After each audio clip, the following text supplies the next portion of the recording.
University of engineering and technology Peshawar की जानिब से 2 रोज़ा नई साइंसी इजादात के हवाले से मुनक्किदा समिट में लगाए गए स्टॉल्स पर साइंस एंड टेक्नोलॉजी से मुतल्लिका इजादात नुमाइश के लिए रखी गई, जिसे शुरका ने काफ़ी पसंद किया।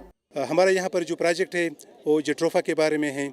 जेट्रोफा जिसको हम बायोडीजल प्लांट भी कहते हैं, जिसके ऑयल को हम यूज़ करते हैं as a source of diesel या as an alternative source of diesel.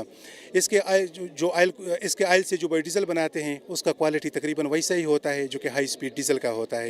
Summit में बड़ी तादाद में तलबा और तालिबात ने शिरकत की, जिनका कहना था कि इस तरह के समिट से उन्हें साइंस के शोबे में नए रिसर्च आइडियाज़ में मदद मिलेगी। स्टूडेंट को ये फ़ायदा होता है कि वो उनको पता चलता है कि अभी क्या इनोवेट हो रहा है, उनके आगे क्या रास्ते हैं, किस चीज़ में वो रिसर्च कर सकते हैं, किस चीज़ में वो आगे जा सकते हैं। इस तरह के इवेंट से स्टूडेंट्स को बहुत फ़ायदा है, बहुत ज़्यादा फ़ायदा है। We are making new things, ठीक है, हम लोग न्यू एप्स बना रहे हैं जिससे स्टूडेंट्स को ही फ़ायदा है।